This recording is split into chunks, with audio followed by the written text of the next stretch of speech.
Hey, and welcome back to Joshua Talks Money. I am Joshua, and we're going to talk about 5 mistakes that people typically make when hiring a financial advisor for the first time. And let me say, I am not a financial advisor, but I've spent tons of time, tons of money working with professionals on my finances. You know, my background is business, entrepreneurship, technology. And so it's taken a lot of years of me learning about these topics, and now I want to share some of the mistakes I personally made with you. So if you're thinking of hiring a professional to help manage your money, help guide you, watch this video, learn from what I did not know when I did this myself, and I think it's going to really help.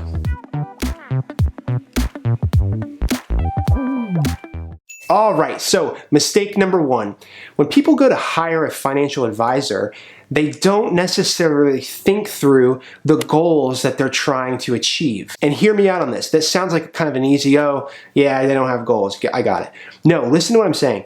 You can go to an advisor and say, hey, I need help. I don't understand retirement. Those are broad concepts. But the important thing to know is you need to come prepared.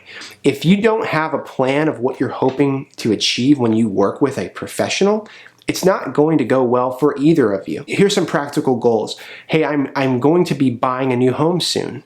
Or, hey, my wife and I, we're about 10 years from retirement. We're starting to think about what's next. Maybe you're expecting to have a child. You know, there's a lot of different circumstances in life that need financial preparation. And so think about what those are for you. Write them down and go into a meeting with an advisor with a clear objective for both of you. All right, mistake number 2 is that you don't shop around. And I don't like that term, but I do mean you're not meeting and talking to a few different financial professionals. So you may have a friend or family member, someone at your church that says, hey, you got to talk to Bob. He's great. He's done our, finances for years. And that's a great start. But you should go call a few other people. Sometimes I actually like to call people that I have no connection to. I may have a few different recommendations, and then I'll get a third, which is someone no one knows, that I find as if I had to anyway. I go on Google and I look at reviews and I investigate this person, and I start to just determine, hey, I think I'm going to add them to the list of a handful of advisors I call. Mistake number 3, you don't ask how that financial professional gets compensated. I've said this before on my video around how I lost $20,000 in one of these situations.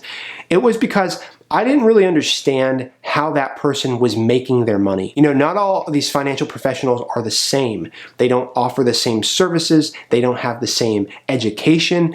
And most importantly, they don't get paid the same. There's people that get paid on a fee basis. And then there's, advisors and professionals that get compensated for specifically selling you some investment product, whether that's life insurance or, managing your funds inside of their portfolio management service. It's not out of the kindness of their heart that they're going to give you all this wonderful advice and do it without taking into account their livelihood and their finances and their family. So just know that's the playing field you're on.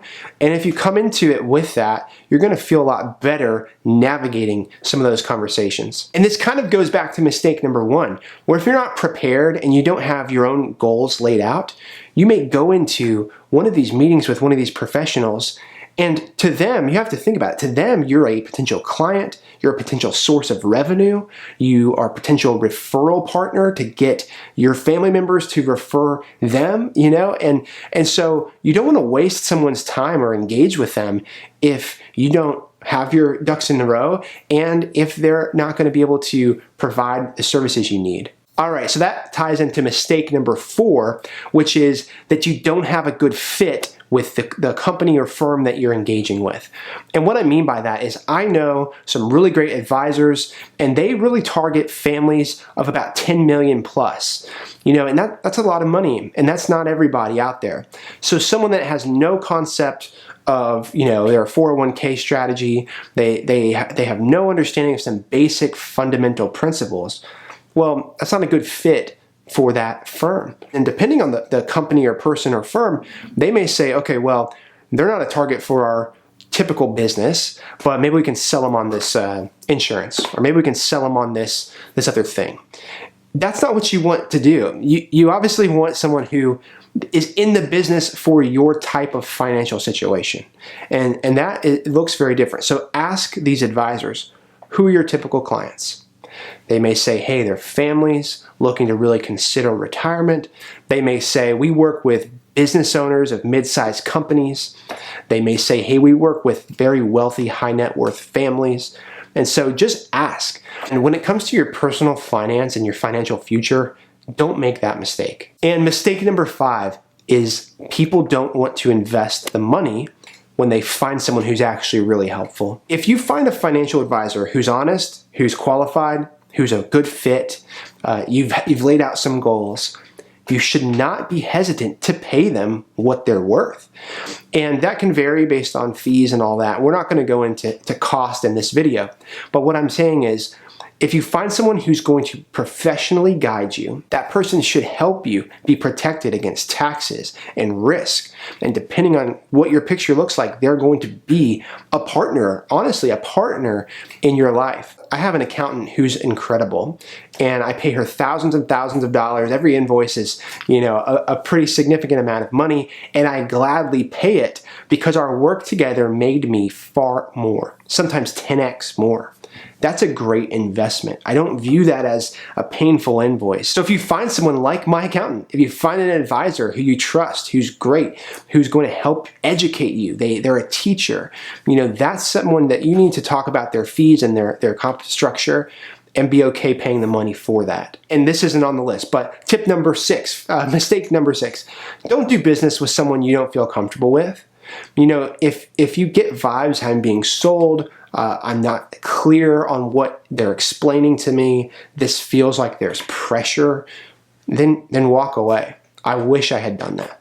I wish I had asked more questions, as I went through this journey. All right, let's recap those really quick. Come prepared, have specific goals, find out how these advisors and professionals are going to make their money, just so you know. Nothing wrong with making money, right? But just so you're clear, make sure they're the right fit. Who are their typical clients? Does that look like you? Where are they focusing, and are you part of that group? Make sure you ask around, have conversations, basically interview multiple professionals, let them know up front, say, hey, this is what I'm doing. If that's not worth your time, let me know, and have a conversation. Then they can say, no, we don't do that. They can decline, but at least you are engaging with them, you're making sure they're aware of the process, and you can have a few different options which you feel comfortable. And when you do feel comfortable, don't be hesitant to spend the money it takes to get that guidance and the teaching and the strategies that can help you grow your money, grow your wealth, and retire financially strong. All right, so if that was helpful, please give me a thumbs up. I would love for you to consider subscribing. I put out videos like this every week, and I hope they're helpful. We'll be back here soon. Thanks so much. We'll talk to you then.